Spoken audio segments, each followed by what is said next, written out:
Now, there's also a challenge when it comes to recovery of debts, even where it is secure, because the judicial systems that we operate are quite interesting.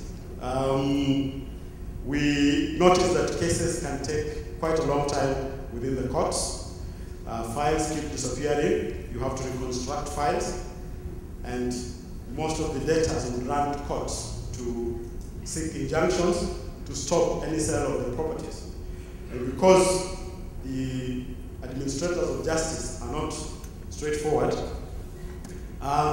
most of the debtors actually would get away of either postponing the sale of their property or having to do away with it altogether.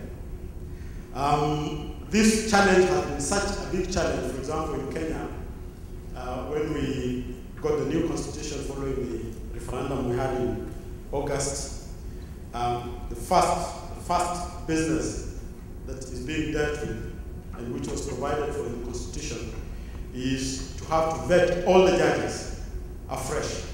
So a new commission has been set up which is going to deal with the issue of vetting all the judges, so that if any judge is found to have issues either with corruption or incompetence, then they will have to lose their job. We believe that unless you have a system of justice that works, there's no way you can be able to encourage business. Because businesses enter into contracts, those contracts have got to be enforced. And if you have a mechanism that cannot enforce those contracts, then how are you going to do business?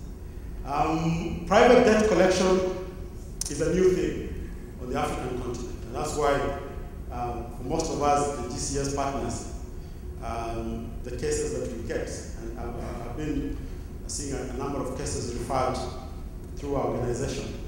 And when you try to find a private debt collection company in most of these other countries, you find that they do not exist.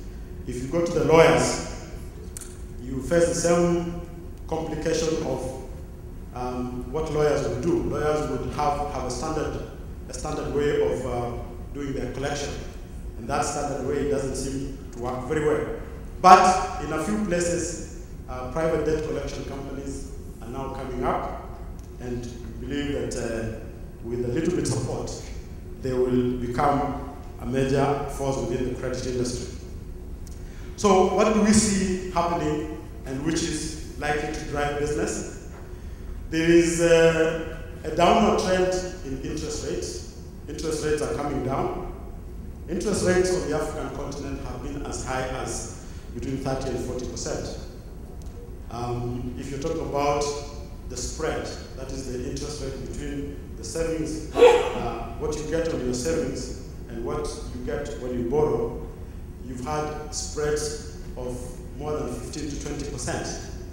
So that banks will pay you, for example, in Kenya, banks will pay you 2% on your deposit, but lend to you at 18%. And that really cannot be able to support business. There is a consistent effort to, with the regulators and government, to try and ensure that interest rates actually are brought down.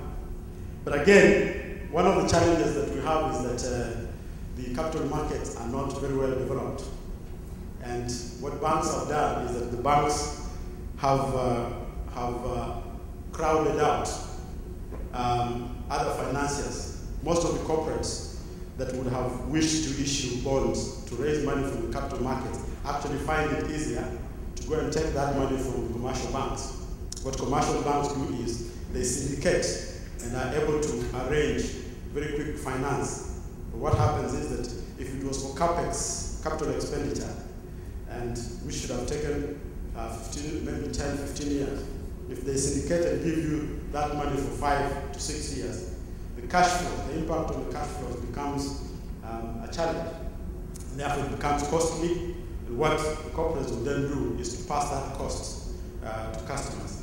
And that, you find that's why one of the challenges of the businesses have is the cost structure within many of the African countries. Energy is an issue, the road network is an issue, and or when you combine all these factors together with the added fact that interest rates are high, the cost of money is also high, then you find that really the cost of doing business in some of these countries becomes high. Mobile phone penetration is now an improvement. I think that I would say that if you look at what companies like Bharti Airtel, the Indian company that has taken over the operations of Zain, and we have a company called Safaricom and MTN. Those companies are doing very good business. Mobile phone penetration is increasing, and in Kenya, Tanzania, and South Africa, the mobile phone companies are now able to offer banking services over the mobile phone. That means the money transfer services, they're able to transfer money over the mobile phone. And that has changed the economics of these countries tremendously. For example, in Kenya, out of a population of 38 million, about 18 million people have mobile phones, and 9.5 million people actually use the mobile phone services for money transfer. And what the banks have seen is that it's a threat to part of the business that they do. So they have also incorporated this mobile money transfer into their as part of their product. Now, Kenya has gone a step further. Other than having the mobile money transfer, one bank has partnered with one of the mobile phone companies to be able to provide a savings product on the mobile phone, where you can actually be able to save money through the mobile phone, and that account is connected to a bank account. You can transact on the mobile phone, save money to your bank account, and withdraw money from your bank account using your mobile phone.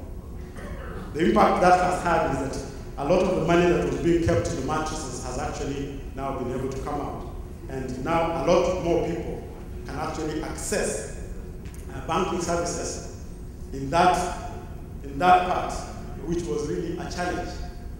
So with those kind of trends, we think that awareness is increasing, and a lot more people, consumer spending is actually going to pick up.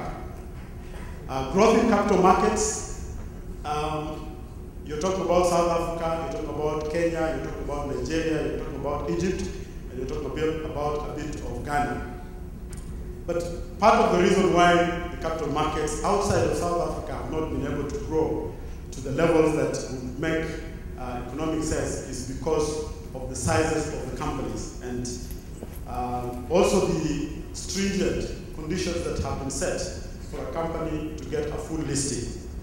But again, I think that is changing. The World Bank is doing quite a bit in that area to ensure that companies are able to raise capital by issuing corporate bonds on the capital markets. What challenges do we have specifically in the collection industry? Simple things like address systems, location of the company that you're looking for, may look simple to you in the developed world. On the African continent is quite a challenge. You can find 3-4 businesses that operate from the same premises in the same shop. If you go to a shop and you see 3 guys standing, each guy is running his own separate business, but the name of the business that is on the building could be just one.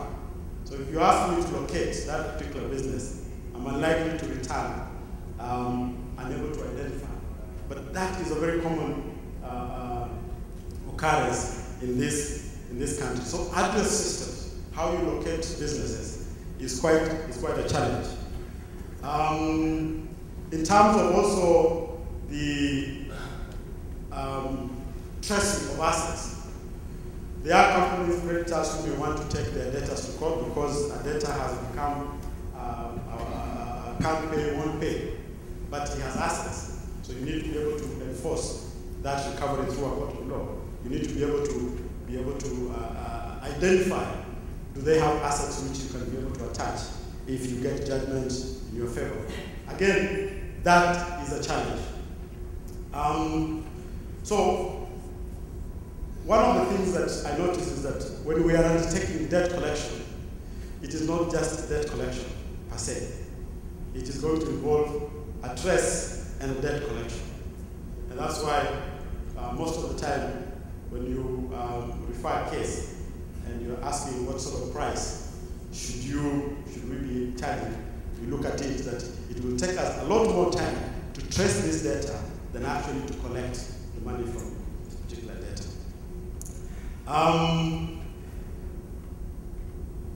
So if you are doing business with any business entity on the African continent, the first thing is you need a due diligence. Get a business report.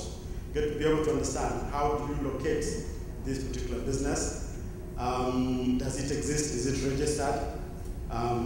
Who, particularly in that business, are you likely to be dealing with? Sort of what Albert was saying here, that you should never ignore the issue of due diligence. As simple as it may look, quite a number of people or businesses have lost money because you did not know exactly who you were dealing with. In terms of the debt collection, a lot of the work that is done upfront is really about trace. And therefore, part of the commission that we ask for is the commission to allow us to trace. And you know, when you're working on a no collect or no trace, no commission, it becomes a challenge in your resources. And therefore, that ends my presentation. And as they say, it is not a marathon until there is a Kenya.